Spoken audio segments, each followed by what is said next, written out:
Attenzione! Ah.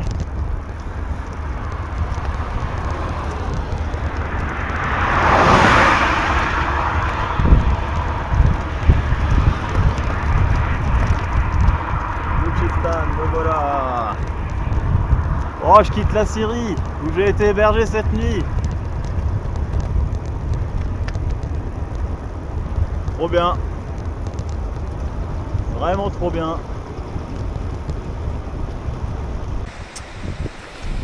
Bon, je vais vous raconter ma soirée d'hier. Hein. Donc voilà, j'arrive très fatigué à l'embranchement de route que je visais. Et bon, techniquement, j'aurais pu pousser jusqu'à la grande ville d'Ardahan pour trouver un hôtel. Mais j'étais vraiment fatigué. Il y avait encore 10 km, pour peu qu'il y ait des travaux, des montées, des descentes. J'aurais certainement fait une partie de nuit, avec les chiens, les machins et tout ça.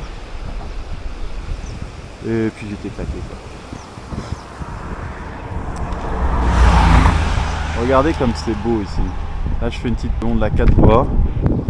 C'est magnifique ces montagnes. Bref, j'étais au village de l'embranchement des routes que je visais.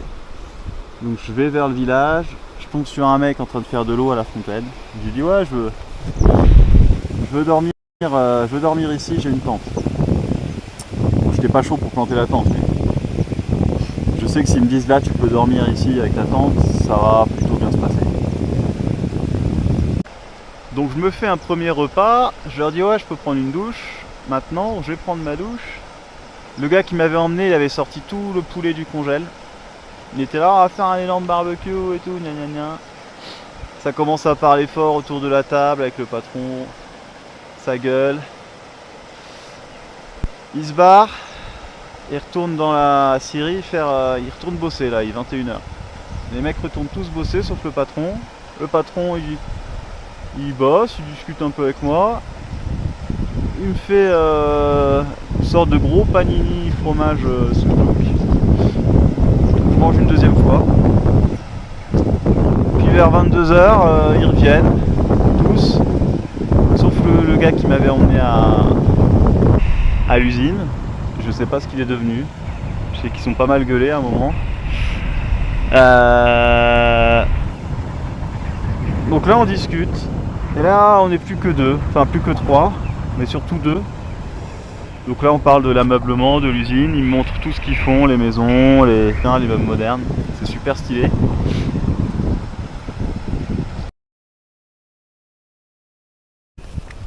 Donc on n'est plus que deux, enfin deux et demi parce que le troisième il voulait aller se coucher, il attendait juste que le repas soit cuit parce que le mec revient avec un plat rempli de poulet, de patates et d'oignons.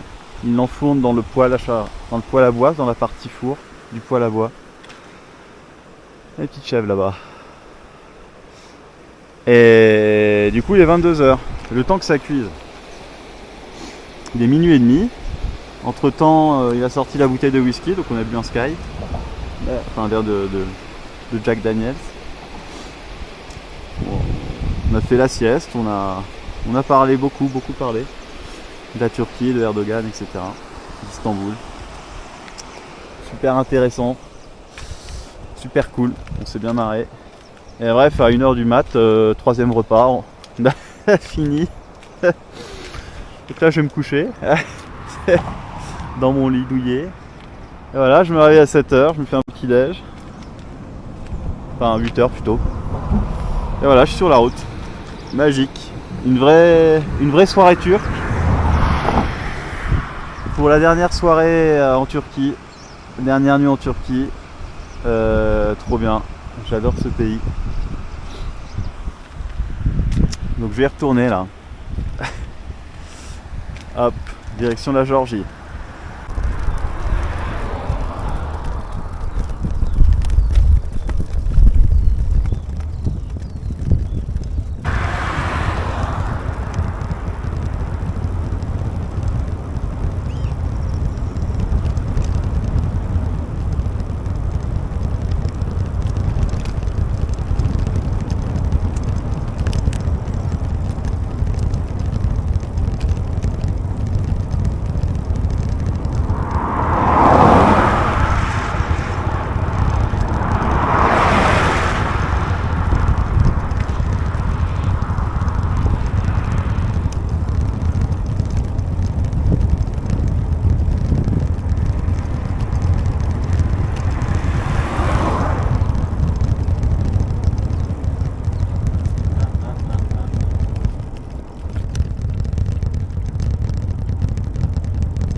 n'allez pas me croire, mais ça monte. Ah, je pousse. Putain, je fais des plans caméra pourris là. Voilà, c'est mieux comme ça. Hop là. Voilà, petite forêt de pins, petit alpage.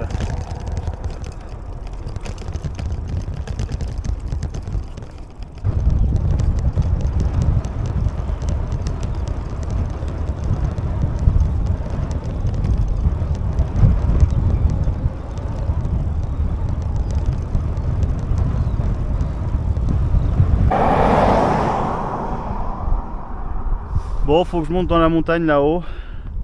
Le col est au milieu de l'image.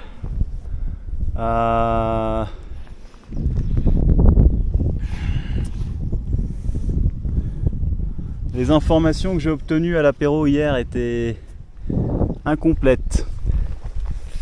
Et notamment, il manquait le fait que la difficulté, elle est là. Elle est là. Gros dénivelé. Ça paraît illusoire de penser que je serai en Géorgie ce soir. Néanmoins, je compte un peu sur la chance. Et voilà. On va voir. Au pire, je dormirai dans la ville d'après. Ça, je pense que j'y serai ce soir dans le pire des cas. Le temps dans l'autre côté du col est peut-être pas fou non plus. Donc voilà, on y va. Mais là, je suis parti pour une bonne tranche de galère. Un village de montagne ou un campement d'altitude. Un village d'alpage quoi. Version turque, un petit névé. Une montagne à 2900 mètres là. Le haut est tout juste dans quelques nuages, mais ça va. Au fur et à mesure que je monte, les nuages montent avec moi. J'espère que ça va continuer comme ça. Je suis content. Bon, faut que je continue à avancer. Voilà, histoire d'échapper au brouillard. Je suis content aussi de mes anticipations météo. Ça se passe bien depuis le début de ce voyage là, depuis plus de 3 mois maintenant. Où j'ai eu plusieurs fois des conditions un peu comme ça. Et où j'ai pris les bons créneaux. J'ai croisé des locaux, ils m'ont demandé si je trouvais cet endroit magnifique. Et oui, oui, c'est magnifique. Très beau. Vraiment la montagne incroyable. Voilà, donc je vais continuer. J'ai l'impression que je suis déjà bien monté. Je sais qu'il va rester un petit bout là-haut, pas forcément qu'il monte trop, mais voilà. Vu les conditions météo, le plus vite je suis sorti, le mieux c'est. Et on se tient au courant, hein. Je sais pas où j'arriverai ce soir. Allez.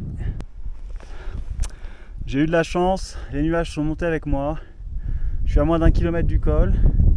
Mais bon, là, à un moment ou à un autre, il va falloir quand même traverser des nuages. Voilà. En descendant, je vais en ressortir assez vite sur mes petites lumières.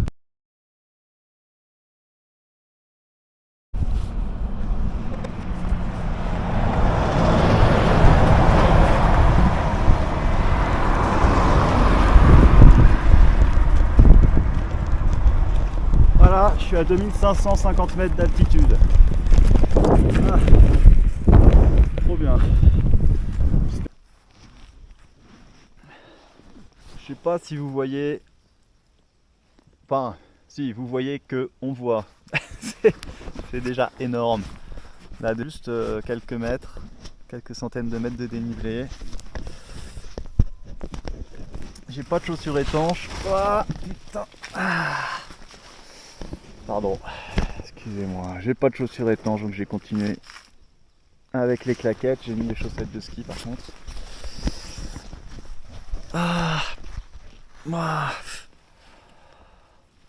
Ouais, je me suis arrêté dans la descente, il faisait trop froid. J'ai mis la doudoune, j'ai mis les chaussettes, j'ai mis le pantalon étanche, etc., etc. Bon allez, je continue. Je suis soulagé. Là, je suis hors de danger normalement. Je suis hors de danger.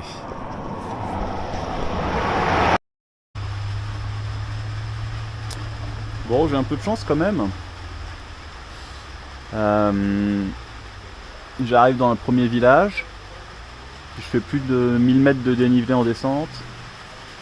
Vous avez vu les parties en haut là avec le brouillard. J'arrive dans le premier village, j'entends un petit bruit d'orage au loin, quelques gouttes qui tombent.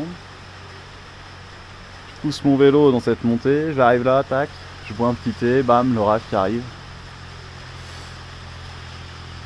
Voilà, fin de l'histoire. Je posais, je prends un thé.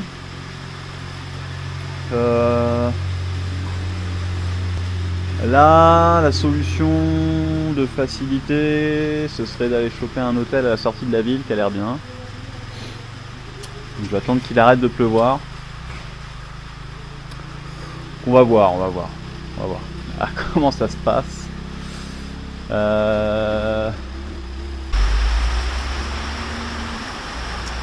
Ouais, j'ai bien fait de pas traîner, hein. Bah, voilà. Alors je voulais vous montrer les forêts du Caucase, mais on aura d'autres occasions. Alors dès qu'on franchit la montagne, on descend plus de 1000 mètres et tout change. La montagne, elle est sur un plateau d'Anatolie, mais de l'autre côté ça descend, ça devient vallonné, il n'y a plus de plateau, et là on est dans le Caucase, le petit Caucase. Donc là je suis vraiment... j'ai vraiment changé d'univers. Et on trouve plein d'arbres feuillus. Et ça faisait des forêts d'arbres feuillus partout. Il n'y a plus ces grandes forêts de pins industriels et ces grandes plaines, ces grands champs. Donc ça n'a pas du tout la même physionomie. Voilà, le Caucase. Bon,